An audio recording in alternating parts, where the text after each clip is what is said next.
빌립보서 2장 5절에서 11절 말씀입니다. 너희 안에 이 마음을 품어라. 곧 그리스도 예수의 마음이니 그는 근본 하나님의 본체시나 하나님과 동등됨을 취할 것으로 여기지 아니하시고 오히려 자기를 비워 종의 형체를 가지사 사람들과 같이 되셨고 사람의 모양으로 나타나사 자기를 낮추시고 죽기까지 복종하셨으니 곧 십자가에 죽으심이라. 이러므로 하나님이 그를 지극히 높여 모든 이름 위에 뛰어난 이름을 주사 하늘에 있는 자들과 땅에 있는 자들과 땅 아래에 있는 자들로 모두 모든 무릎을 예수 이름에 꿇게 하시고 모든 입으로 예수 그리스도를 주라 시인하여 하나님 아버지께 영광을 돌리게 하셨느니라. 우리와 함께 하신 하나님, 이 임마누엘이 모든 성도의 승리와 영광의 비밀인 것을 지난주에 확인했고, 예수님이 온전한 하나님이시다, 하나님의 아들이시다는 것을 믿는 믿음이 세상을 이기는 힘이 된다라는 사실을 지난주에 살펴보았습니다. 유일하신 하나님이 이 사람이 되었다는 것은 기적 중의 기적이죠. 신비 중의 신비입니다. 어느 종교에도 없는 것입니다. 반은 신이고 반은 인간인 인물은 그리스 신화에 많이 등장합니다. 또한 반은 사람이고 반은 야수인, 반인 반수와 같은 이야기들은 동화에도 많이 등장합니다. 그러나 온전한 하나님이 온전한 인간이 되셨다. 100% 하나님이면서 100% 사람인 예수님에 관한, 그리스도에 관한 것은 어느 종교에도 없는 독특한 신비입니다. 예수 그리스도는 100% 하나님이십니다. 그리고 100% 사람이십니다. 80%는 하나님이고 20%만 사람이어서 100%를 형성하고 계신 분이 아니라 온전한 하나님이면서 온전한 사람이십니다. 이 비밀을 요한복음 1장에서 이렇게 증언합니다. 태초에 말씀이 계시니라. 이 말씀이 하나님과 함께 계셨으니 이 말씀은 곧 하나님이라 하고요. 예수 그리스도 생명의 말씀, 영원한 말씀, 말씀으로 우리에게 알려진 그 예수님이 하나님과 함께 계셨던 하나님이라고 이렇게 증언하면서 14절에 가서 말씀이 육신이 되어 우리 가운데 거하시매라고 하여 그 하나님과 함께 하고 계셨던 그 하나님이, 창조의 근원이신 그 하나님이 사람의 몸을 입고 우리 가운데 오셨다라고 증언합니다. 우리가 그의 영광을 보니 아버지의 독생자의 영광이 은혜와 진리가 충만하더라 하여 참 하나님이 참 사람으로 이 땅에 오셨음을 분명히 하고 있습니다. 우리는 이 자연적인 눈으로 하나님의 영광을 볼 수가 없습니다. 왜냐하면 하나님은 너무나 거룩하신 분이기 때문에 아무에게도 보이지 않습니다. 그러나 그 하나님을 볼 수 있는 비밀이 있는데 그것이 무엇이냐면 마치 태양의 강력한 이 빛과 광선을 바로 쳐다본 눈이 멀어버리기 때문에 필터를 끼고 바라보듯이 하나님의 영광도 사람으로 오신 예수 그리스도를 통해 우리가 하나님의 영광을 보게 됩니다.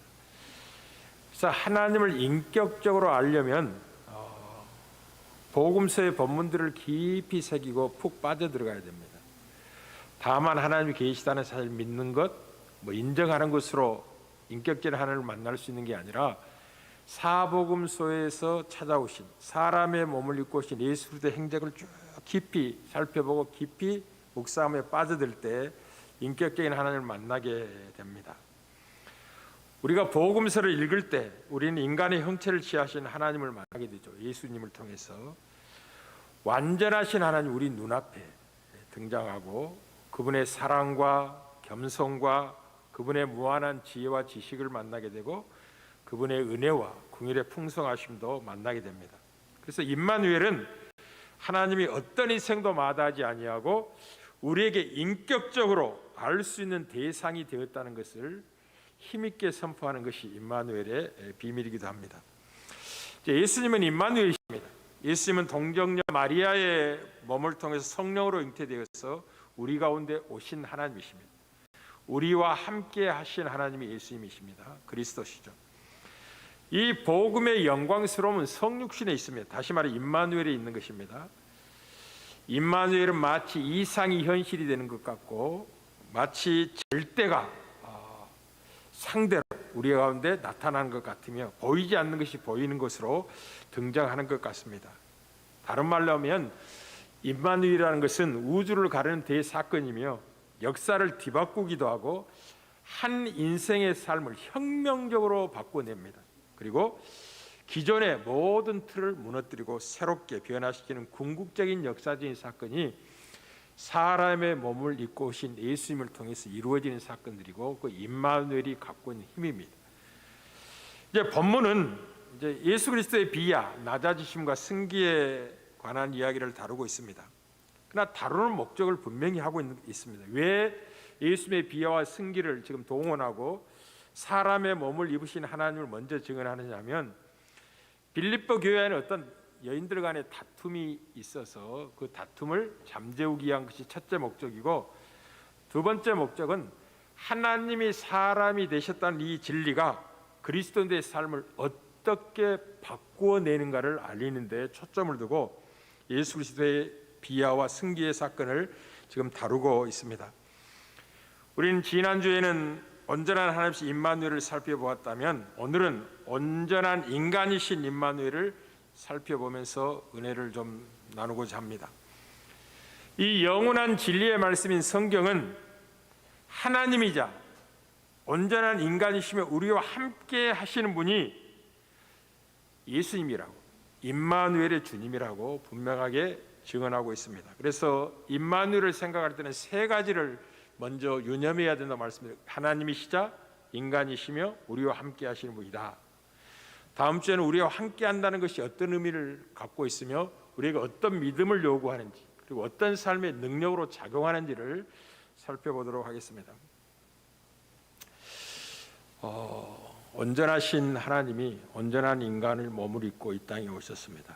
예수님은 100% 하나님이시고 100% 인간이신데 하나님의 아들이 자신을 비우고 가난해지셨다는 것은 곧 사람의 모양으로 나타나셨던 것은 그의 영광을 자원함으로 버렸다는 것이 대전제입니다. 그의 영광을 자원함으로 기쁨으로 버리셨습니다. 예수님은 자원하여 자신의 권력을 제한하셨을 뿐만 아니라 인생이 경험할 수 있는 고생과 애로움과 냉대와 악의와 오해를 겪는 것을 우리를 위해서 기뻐하시며 자원해서 사람의 몸을 입고 이 땅에 오신 임마누엘이십니다. 그리고 마침내 고뇌에 찬 죽음을 경험하시는데 몸보다도 영원히 더 고통을 만납니다. 아버지 어찌하여 나를 버리시나이까라고 아버지와 분리되는 처절한 영혼의 고통을 십자가에서 경험하게 됩니다. 주님은 죽기까지 복종하시고 곧 십자가에 죽으십니다. 사랑받을 만한 자격이 없는 우리들을 얼마나 사랑하셨으면 자기 자신을 버리셨을까? 사람의 모양을 입고 이 땅에 오셨을까? 자기를 낮춰 죽기까지 복종하셨을까? 십자가에 죽으셨을까? 라는 것들을 생각한다면 이런 임마누엘이 우리들에게 어떤 의미로 다가와야 되는지를 분명하게 확인하게 됩니다. 어떤 의미로 다가와야 됩니까? 오늘 본문이 이렇게 전제하죠. 너희 안에 이 마음을 품으라 곧 그리스도 예수의 마음이니. 우리가 예수 그리스도의 성육신 사람이 되신 하나님을 생각할 때마다 온전하신 하나님이 온전한 사람이 되셨다는 것을 생각할 때마다 그리스도의 마음을 품는 것이 중요한 것을 잊지 말아야 됩니다. 이 성경에서 마음이란 것은 어떤 의미를 갖냐? 마음은 인간의 자아 전체를 움직이는 중앙 관제소와 같습니다. 다시 말씀드리겠습니다. 인간 자아 전체를 움직이는 중앙 통제소와 같은 것이 마음입니다. 인간의 감정, 인간의 지성, 사고, 행동을 좌우하는 그리고 여러분의 핵심적인 헌신과 사랑을 그리고 기본적인 소망을 한데 담아두는 저장 장소와 같은 것이 마음입니다. 마음은 종교의 자소입니다. 다른 말로 하면 하나님이 거하시는 장소라고 말입니다. 성경은 마음과 영혼을 교대적으로 사용합니다. 때로는 심령이라고 이야기도 합니다. 따라서 이 마음은 종교에서 하나님이 거하신 처소이기 때문에 생명의 근원이 이 마음에서 난다는 걸 잊지 말아야 됩니다. 그래서 사도 바울은 이 비밀을 알고 있었기 때문에 에베소 성도를 향하여 이렇게 기도합니다. 믿음으로 말미암아 그리스도께서 너희 마음에 계시게 하옵시고 라고 기도하기도 하고, 생명의 근원이 마음에서 나기 때문에 신앙생활이라는 것은 마음을 지키는 싸움과 같습니다. 지혜서에서는 잠언 4장 23절에 무릇 지킬 만한 것 중에 너희 마음을 지키라 라고 이야기하면서 생명의 근원이 이에서 나기 때문이라 라고 하여 마음을 잘 지키는 게 중요합니다. 그리스도의 마음을 품는 것이 중요하다는 거죠.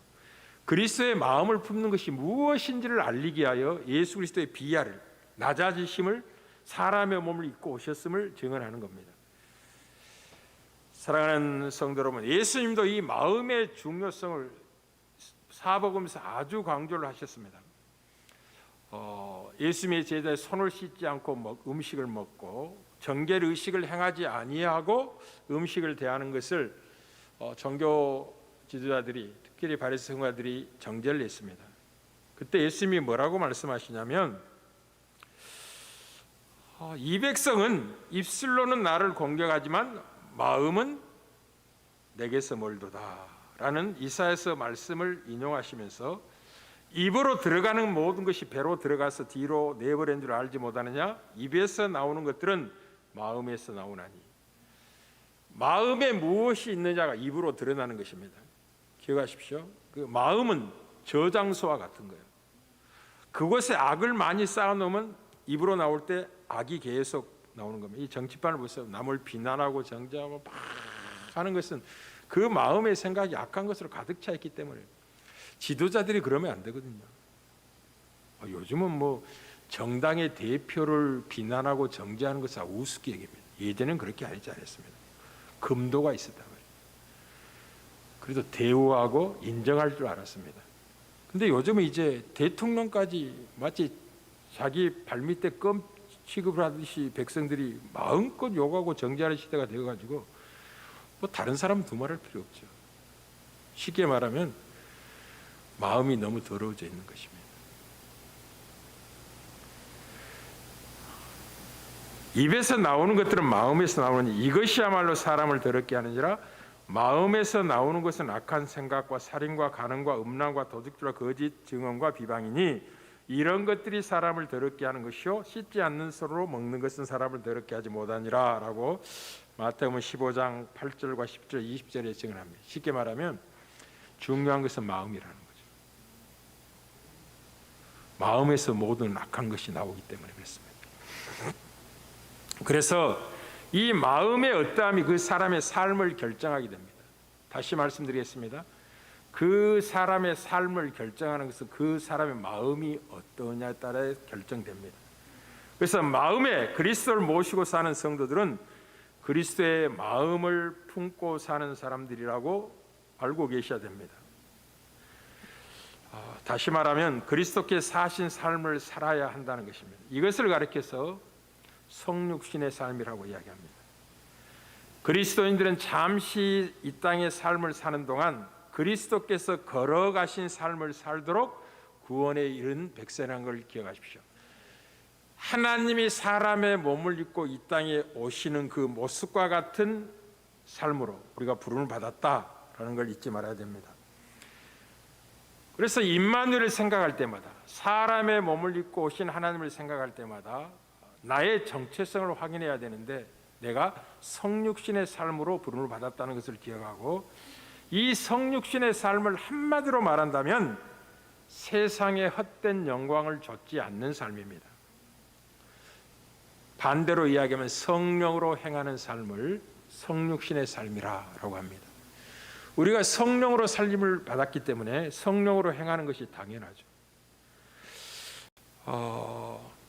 왜 우리가 세상의 헛된 영광을 좇지 않는 성육신의 삶을 영광으로 살아내야 하냐 하면, 우리는 그리스도 예수와 함께 십자가에 죽고 그리고 부활할 때 다시 산 인생인데, 십자가에 죽었을 때 무엇이 죽었느냐면 우리의 육체도 죽었을 뿐만 아니라 우리의 정욕과 탐심도 함께 십자가에 못 박겠다는 걸 기억하셔야 됩니다.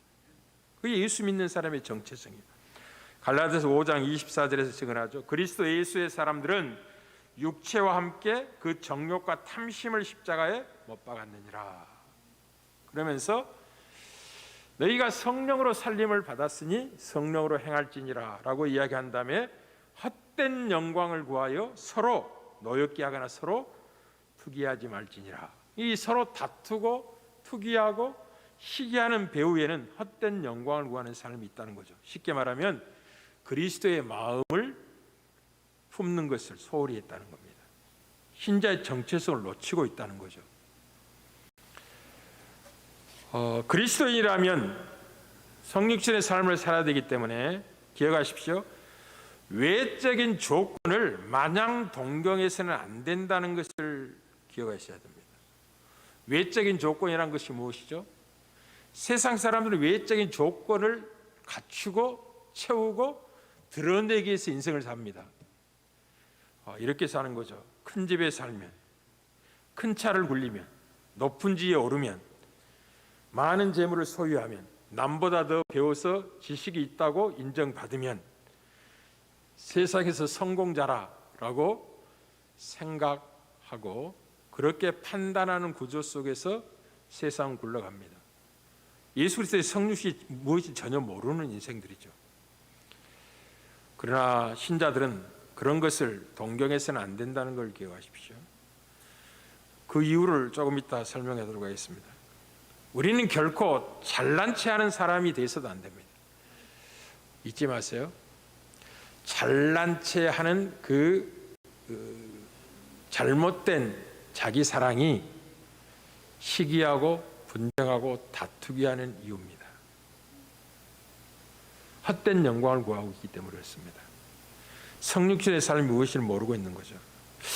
가끔 가다가 이제 가난한 사람이 예수를 믿고 꿈을 갖고 신앙생활 하는 경향이 있습니다. 기도도 열심히 하고 봉사도 열심히 하고 뭐 예배 빠뜨리지 않고 잘 참석하면서 신앙생활 열심히 하는 사람 만나게 됩니다. 근데 가만히 그가 소원하고 꿈꾸는 것을 살펴보면 내가 지금 너무나 가난한데 예수를 믿고 나서 그래도 세련된 중산층의 삶은 살아야 되지 않겠는가라는 것을 목표로 삼기도 하고, 뭐 멋진 중산층의 가정을 이루어서 그렇게 자녀들을 교육하고, 그리고 친구들도 사귀는 사람들도 서로 뭐 불편함이 없는 중산층의 사람들을 사귀는 것을 인생의 목표로 알고 신앙생활하는 사람들이 너무 많습니다. 그건 임마누엘의 의미를 모르는 거예요. 성육신의 의미를 전혀 모르는 것입니다. 그렇게 하면 안 됩니다. 그렇게 하면 어떻게 되느냐? 주변에 소외된 사람들을 외면하고 그들은 각자가 뭐 자기가 살아갈 방법을 스스로 찾도록 내버려 두게 됩니다. 쉽게 말하면 마땅히 섬기고 사랑하여 세워야 될 그 책임을 완전히 방기하고 지나가는 거죠. 저 사람은 저 사람이 알아서 살아야지 뭐 스스로 잘 살도록 지켜보는 것만 해도 고맙다고 생각해. 이렇게 생각할 수 없습니다. 손을 내밀지 않습니다. 잊지 마세요. 목표가 틀렸기 때문에 그렇습니다. 임마누엘의 삶, 즉 성육신의 삶이라는 것은 주님처럼 부유하신 분임에도 불구하고 가난하게 되셔서 가난한 자를 부유하게 하시는 것처럼 스스로 자기를 가난한 자리에 내려앉혀서 형제를 도와 부유한 삶을 살게 하는 섬김의 삶을 예수 그리스도의 성육신에 여러분이 누리고 붙잡아야 되는 것입니다. 그게 신자의 삶입니다. 그렇게 하기에 시간과 수고와 돌봄과 관심을 쏟아붓고 에너지를 사용해서 선한 일에 열심히 있는 백성이 되는 것, 그게 예수 믿는 성육신의 삶을 임마누엘을 누리는 삶입니다. 그런 자들에게 주어진 영광이 예수의 승기로 이제 설명되어주고 나타나게 됩니다. 사랑하는 성도 여러분, 하나님이 인간이 되어서 자신의 영광을 비우셨다는 이 사실은 또한 우리가 권력 있고 화로운 사람들, 인맥이 넓어서 악기를 뭐 터줄 수 있는 그런 사람들을 친구로 사귀는 것을 좋아하지 않는 삶입니다. 오히려 힘이 없고 권력과 아름답고 돈이 전혀 없는 사람을 가까이 하고 그들을 섬기는 삶이 성육신의 삶입니다. 신앙이 잘못되면 신앙을 동원해서 사람에게 높임을 받으려고 합니다. 절대로 그래서는 안 됩니다. 그런 사람 하나님 미워합니다. 누가복음 16장 15절이죠. 예수께서 이르시되 너희는 사람 앞에 스스로 옳다 하는 자들이나 너희 마음을 하나님께서 아시나니 사람 중에 높임을 받는 그것은 하나님 앞에 미움을 받는 것이니라. 바리새인들이 이렇게 했습니다. 모든 세리와 죄인들을 정죄하고 그들을 손 내밀어 일으켜 세우는 이 영광된 성육신의 삶을 전혀 모르고 있었기 때문에 그들은 그들의 신앙을 동원해서 사람들에게 높임을 받으려고 힘을 쓰고 있었습니다. 하나님은 아시죠. 그들의 마음의 생각과 동기를 정확히 깨뜨려 보셨고 그것이 하나님 미움이 되었다라고 하는 것입니다. 과연 이런 삶이 가능할까? 이제 고민하는 성도도 있을 수 있습니다. 주의 자비하심으로 권면합니다. 성경이 권면하고 여러분의 살라고 명하는 모든 삶은 가능하기 때문에 명하는 것이라는 걸 기억하십시오. 그 가능하다는 증거가 무엇이냐? 바로 예수님이시죠. 온전한 사람이신데 하나님이 원하시는 온전한 사람의 삶을 사셨죠. 그리고 우리는 예수를 닮는 것이 신앙의 목표입니다. 하나님이 창세전에 미리 아신 자를 때가 돼 미리 택하셔서 맏아들의 형상을 본받게 하시려고 우리를 구원하신 거죠. 예수 그리스도는 맏아들이고 우리는 그의 형제입니다. 형제는 서로 닮는 거잖아요. 저도 이제 우리 형제들과 넷째입니다. 어뜻 보면 각자가 다 다른 모습 같이 보이는데 다른 사람들이 모처럼 저하고 제 바로 이 형을 보면 전혀 안 닮은 것 같거든요. 키도 좀 차이가 나고 등치도 차이가 나는데 닮았다 그래요. 형제니까 희한하죠. 예수님이 우리가 그의 형제로 구원을 받았다는 것은 그 맏아들 예수를 닮게 하시려고 우리를 구원한 겁니다. 예수 그리스도의 성육신의 삶을 살게 하시려고 우리를 구원한, 그렇게 하여 영광을 얻게 하시려고 우리를 구원하신 거죠. 여기 우리 주한이하고 주영이 형제가 있는데 우리는 매일 보니까 금방 눈치를 챕니다만은 뭐처럼 보는 사람은 어떻게 저리 닮았냐고. 특별히 그 돌대 사진을 보면 몰라요. 이게 누군지 주한이 주영이 전혀 모릅니다. 그만큼 닮은 게 형제죠. 형제죠. 사랑하는 성도 여러분, 잊지 마시기를 바랍니다. 우리는 권력 있고 호화롭고 인맥이 넓어서 우리의 앞길을 터주는 사람들을 사귀는 것이 우리의 자랑이 아니라 오히려 힘없고 권력 없고 아름다움이란 것은 보이지 않는 그런 사람들을 가까이 하고 섬겨서 세우는 사명이 우리의 삶이라는 걸 기억하십시오. 그럼에도 불구하고 하나님은 각자의 재능대로 여러분을 높은 자리에 세우십니다. 높은 자리를 목표하지 않음에도 불구하고 하나님이 우리를 사명의 자리로 보내시는 거죠. 남다른 지혜를 갖기도 하게 하고 날마다는 건강도 주시고 낭만 재물도 주시고 남다른 이 탁월한 능력을 허락해 주셔서 높은 자리에 세우십니다. 그 자리는 자신의 명예를 위한 자리가 아니라 하나님의 통치를 드러내게 하시려는 자리라는 걸 기억하셔야 됩니다. 그 자리에서 자신을 낮추셔야 됩니다. 자신을 낮추는 게 섬김으로, 사랑으로, 종된 삶으로 드러나야 되는 것입니다. 이게 그리스도의 마음을 품은 자의 삶입니다. 임마누엘의 의미를 살아내는 겁니다. 잊지 마시길 바랍니다. 무엇보다도 이 온전한 하나님이 온전한 사람의 몸을 입고 오셨다는 것은 얼마나 우리에게 감격이 되느냐, 연약한 우리에게 힘이 되느냐 하면 온전한 사람이신 임마누엘은 우리의 유일하신 중보자가 되시기 때문에 그렇습니다. 디모데전서 2장 5절 6절입니다. 하나님은 한 분이시요 또 하나님과 사람 사이에도 중보자도 한 분이시니 곧 사람이신 그리스도 예수시라. 굉장히 중요한 표현입니다. 하나님이 한 분이시요 또 하나님과 사람 사이에 중보자도 한 분이시니 사람이신 그리스도라라는 표현이 무슨 말이냐면 그 중보자가 사람의 편을 들어서 하나님께 우리의 약함과 연약함을 이해시키고 설득시키는 것처럼 우리를 돕는 분이라는 것입니다. 사람의 형편을 정확히 아신다는 거죠. 남의 형편을 이해해야지 남의 형편의 어떠함을 그 형편을 극복하고 승리케 하실 분에게 아뢰어 영광을 얻게 하실 유일한 중보자 사람이신 그리스도입니다.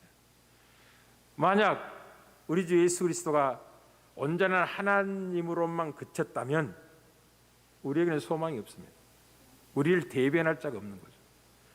우리를 위해서 말씀하시고 챙겨주시고 허물을 덮어 진정한 분의 어떠함을 우리의 것으로 만들고 누릴 수 있도록 하실 수 있는 분이 없기 때문에 우리는 실패할 수밖에 없는 거죠. 그래서 이 복음 안에서 우리에게 자신을 계시하신 하나님은 기억하십시오. 사람이신 하나님이시기 때문에 우리가 지나온 모든 자리를 친히 지나오신 분입니다. 우리가 지나온 모든 자리를 지나오셨다는 것은 무슨 말이냐면 그분은 우리가처럼 어둠 속에 들어가셨던 분이고 더 낮은 자리까지 찾아가셨던 분입니다. 그래서 우리는 그분을 신뢰할 수 있는데 그분은 우리의 약함을 아실 뿐만 아니라 그분의 능력으로 우리를 이루하시고 힘을 주어 끝까지 지키시고 우리를 붙잡아 주십니다. 왜냐하면 그분이 사람이신 하나님이기 때문에 그렇습니다. 우리의 약함을 정확히 아셔서 어떻게 도와야 될지 어떻게 붙잡아야 될지를 어떻게 힘을 주어서 세워야 될지를 아시는 분입니다. 임마누엘이시죠. 무엇보다도 우리의 못난 모습에도 불구하고 결코 정죄함을 받지 않도록 사람이신 임마누엘은 지금도 하나님 보좌 우편에서 우리를 위해서 간구하고 계시다는 걸 기억하십시오. 우리의 못난 모습에도 불구하고 이 못난 모습이라는 한마디 속에 우리의 범죄함이 있고 우리의 무너짐이 있고 우리의 자빠짐이 있죠. 우리의 실패가 그 못난 모습에 다 들어있는 거예요. 그럼에도 불구하고 우리가 정죄받지 않는 이유가 어디에 있느냐면 사람이신 그 우리의 중보자 대제사장이 하나님 보좌 우편에 계시기 때문에 있습니다. 그것은 뭐 하시고 계시느냐? 우리를 위해서 간구하고 계십니다. 자, 이 비밀을 로마서 8장이 34절에 다룹니다. 아주 의미 있게 다룹니다. 누가 정죄하리요?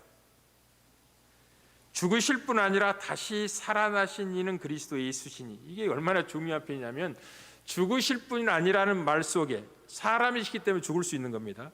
혈육을 갖고 이 땅에 오신 하나님이시기 때문에 죽을 수 있는 겁니다. 우리를 편들기에 죽으신 건데 죽으실 뿐 아니라라는 내용 속에 우리의 범죄함 때문에 죽으신 거죠. 우리의 범죄함 때문에 죽으신 겁니다. 그리고 다시 살아나시는 예수 그리스도니라는 말 속에 왜 정죄라는 표현이 그게 중요하냐면 예수님의 살아나심은 우리를 의롭다 하기 위하여 살아나신 겁니다. 쉽게 말하면 다시는 우리를 정죄하지 못하게 하시려고 다시 살아난 거예요. 그러니 여러분의 우리의 못난 모습에도 불구하고 아무도 우리를 정죄할 수 없습니다. 아무도. 누구 때문에? 사람으로 오신 하나님 때문에, 임마누엘 때문에 아무도 우리를 정죄하지 못합니다. 우리를 위해 죽으셨다가 다시 살아나신 이가 예수 그리스도시기 때문이라 라고 하면서 그는 지금 하나님 우편에 계신 자요 우리를 위해서 간구하시는 자시니라 라고 하여 그 주님이 우리의 형편과 사정을 아시고 하나님 우편에 계시면서 우리를 편들고 계십니다. 아버지, 원래 저 박 목사는 저래요. 저렇게 무너지고 약한 것이 정상인 인간이에요. 내가 인간이 되어서 인생을 살아봤더니 정말 얼마나 약한지 모르겠어요. 아버지 용서해 주세요. 저를 보세요. 제가 그 인생을 다 살았잖아요. 그들을 위해서. 마치 그렇게 우리를 편드신 것처럼 아무도 우리를 정죄하지 못하도록 지금 일하고 계십니다. 따라서 우리는 임마누엘을 의지하고 언제나 은혜의 보좌 앞에 담대히 나아갈 수 있다는 걸 잊지 말아야 됩니다. 여러분, 긍휼하심이 필요합니까? 쉽게 말 하나님께 불쌍히 여김을 받아야 될 형편에 있습니까? 하나님이 도와주시지 않으면 꼼짝 못할 환경에 매였습니까? 길이 막혔다고요? 사방이 우겨싸움을 당하고 있다고요? 답이 없다고요? 곧 쓰러지고 절망할 것 같다고요? 임마누엘을 생각하십시오. 긍휼이 필요하십니까? 때를 따라 돕는 은혜가 필요하십니까? 그러면 임마누엘을 생각하십시오. 온전한 사람이신 그리스도를 생각하십시오. 그리고 그 그리스도를 생각하고 어떻게 해야 되면 담대히 은혜의 보좌 앞에 나아가야 됩니다. 왜냐하면 그곳에 나를 편드신 대제사장이 계시기 때문에 그렇습니다. 사람의 몸을 입고 오신 하나님이 나를 위해 죽으시고 부활하시고 승천하시사 하나님 보좌 우편에 계실 뿐만 아니라 지금 하늘 성소에서 하나님께 긍휼을 입고 때를 따라 돕는 은혜를 입도록 지금 일하고 계시다는 걸 기억하십시오. 결코 임마누엘을 생각하고 은혜 보좌 앞에 나아가 긍휼을 입고 때를 따라 돕는 은혜를 구한다면 결코 외면 나가지 않을 것입니다. 결코 모른다고 하나님이 말씀하지 않을 것입니다. 이 사실을 히브리 제자는 이렇게 남겼습니다. 히브리서 4장 14절 16절입니다. 그러므로 우리에게 큰 대상이 계시니 큰 대상은 사람의 몸을 입고 오신 하나님이셨습니다. 제사장, 대제사장은 사람들 가운데 세우는 거예요. 이 다음에 온전한 사람으로 오실 하나님을 예표하는 인물이었죠. 그래서 천사들 가운데 대상을 세우는 게 아닙니다. 혈과 육을 가진 사람들 가운데 대상을 세워서 사람의 중보자가 되게 하신 겁니다. 우리를 편들게 하려고. 그러므로 우리에게 큰 대상이 계시니 승천하시니 곧 하나님의 아들 예수시라. 우리가 믿는 도리를 굳게 잡을지어다. 우리에게 있는 대상은 우리의 연약함을 동정하지 못하실 리가 아니요 모든 일에 우리와 똑같이 시험을 받으시니로되. 인생의 모든 약함을 다 경험하셨다는 거죠. 그럼에도 불구하고 죄는 없으신 분입니다. 다 시험을 이기신 분입니다. 그러므로 우리는 긍휼하심을 받고 때를 따라 돕는 은혜를 얻기 위하여 은혜의 보좌 앞에 담대히 나아갈지니라. 인생은 불쌍히 여김을 필요합니다. 여러분, 사람과 사람 사이에 불쌍히 여김을 받는 건 자존심 상한 일이죠. 그러나 하나님 앞에 불쌍히 여김을 받는 것은 은혜 중에 은혜입니다. 은혜 중에 긍휼이라는 것은 무엇이냐면 받아야 될 것을 받지 않게 하는 것. 우리가 죄를 범했을 때 죄의 정죄인 심판을 받지 않도록 하는 게 긍휼입니다. 영원한 지옥에 들어가야 될 처지에 지옥에 들어가지 않게 하는 게 긍휼이에요. 불쌍히 여김을 받는 겁니다. 영원한 탄핵을 받아야 될 입장에 놓인 인생에게 탄핵을 받지 않도록 불쌍히 여김을 받는 것이 긍휼이라고 하는 것입니다. 그러니 긍휼함을 얻는 것은 얼마나 중요한지 모릅니다. 그와 반대로 받을 만한 자격이 없는 자에게 하나님이 거저 베풀으신 것을 은혜라고 합니다. 우리는 긍휼도 필요하지만 때를 따라 돕는 은혜도 필요한 인생이에요.